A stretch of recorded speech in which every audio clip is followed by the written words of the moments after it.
The Ravens are still winning the AFC North. I don't know why everyone's freaking out, all right? They're going to get it right. They're going to fix everything or turn the corner. That's what I want to say in this video, but I just don't believe it in my heart of hearts. I look at the Ravens defense right now, and they are dead last or second to last in just about every statistical category that matters. They've got absolutely trounced by a Chiefs team that we have been questioning for weeks if they were actually going to be able to turn the corner. This division is very much open, and it looks like it might just be Aaron Rodgers and Pittsburgh's just there for the taking, because we already know Cincinnati's not going to get it. The Ravens look absolutely beatable unless they're putting up 40 points, and even then they got a chance to lose. And the Browns are talking about possibly benching Joe Flacco and going with one of their two rookie quarterbacks.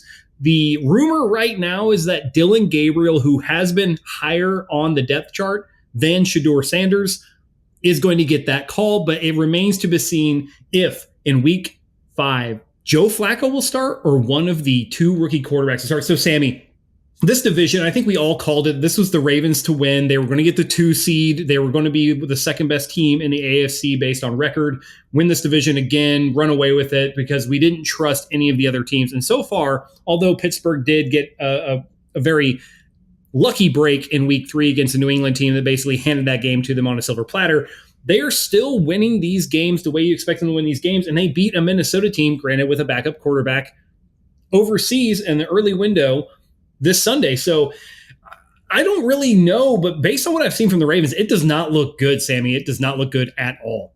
Doesn't look good, and honestly, I don't know if it's going to get better. I mean, defensive coordinator Alex Orr is already under a huge fire.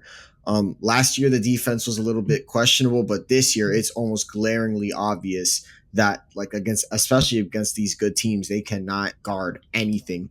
They're last in overall defense. They're one of the worst passing defenses, one of the worst rushing defenses. And then on top of that, to add salt to the wound, you got injuries coming in. So Nnamdi Madubuike, he's going to be out for the year. Roquan Smith's going to be out for a bit.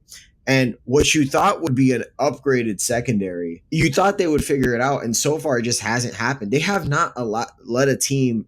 Every single team they've played, except for the Browns, and we all know their QB situation, has dropped 30 points on them. We saw the Bills do it.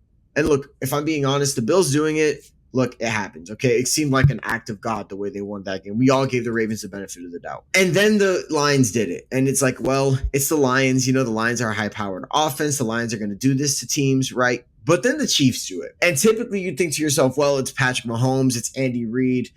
But if we're being completely honest, up until this week, it has not looked like the same offense. Then we saw this game play out, 37 points from a team that really offensively has not been able to get it going. No real running game. The wide receivers, nobody really to rely on except for Xavier Worthy. Patrick Mahomes had the best game he's played in a very, very long time, including last year. Look, I'm going to say it right now. I think the Steelers, this is their division. It's very, very possible that the Ravens, with their upcoming schedule, it's not exactly peaches and cream these next couple of weeks. They could be in serious danger. So the Texans, they're 0-3, obviously, or rather 1-3 after their win against the pitiful Titans. But then they have the Rams. That's a pretty good offense. Then they have the likes of the Bears, whose offense is improving.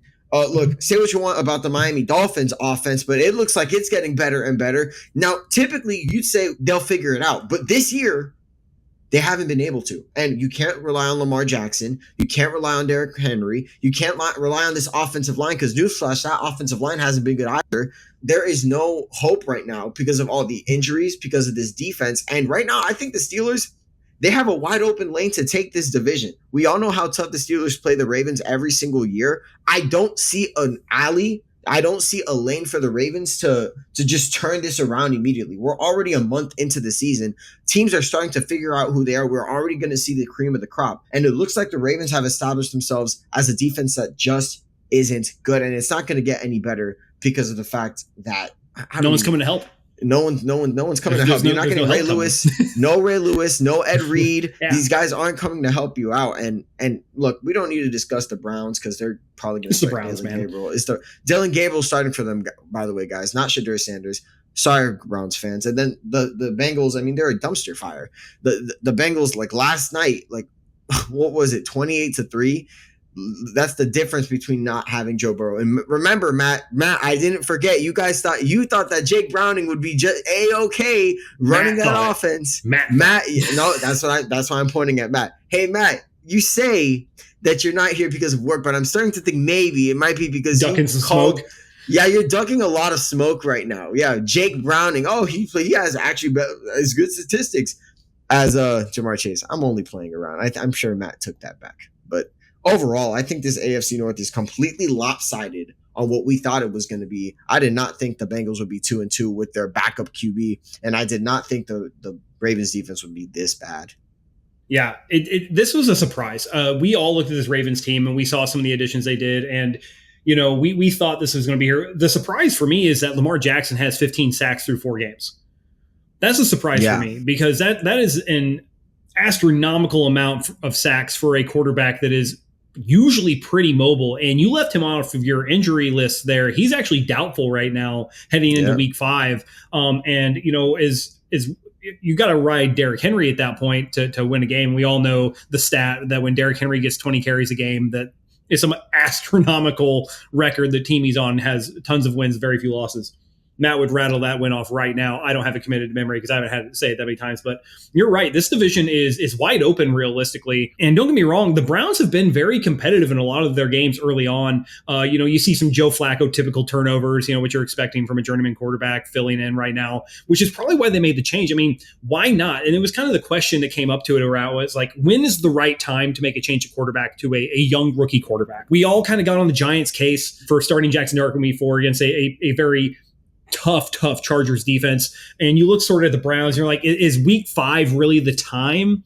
But at the same time, you got to give your fan base something, right? The Browns have to have something. You have to give them something. And I think that, this isn't the something that they want, but still at this time, you look at that, you're tied with the Ravens at 1-3. You're a game back of the Bengals, and you're 2 games back of the Steelers in a division that realistically doesn't have a powerhouse in it. Like, it would not surprise me if the AFC North realistically is fielding the number 4 seed in the AFC and is probably going to be a wild card round exit, because I don't think they're beating any of the wild card teams that come out of the AFC West, any team in there, any wild card team that comes out of the AFC South, or any wild card team that comes out of the AFC East. I don't see any of these teams beating those teams, because even if the Ravens do turn around and they start rattling off wins, they're going to look a lot like the Cincinnati Bengals did last year, where they're having to put up tons of points because the defense is laying them down. So I do think the Steelers right now are the favorites in the AFC North, as we've said, and it is not looking pretty, especially if Lamar Jackson misses time. You have quarterback questions across the other 3 teams, and I can't believe I'm saying this. The most reliable quarterback currently playing under center in the AFC North is Aaron Rodgers. This has been Between the Uprights. Football is life. The rest is just details.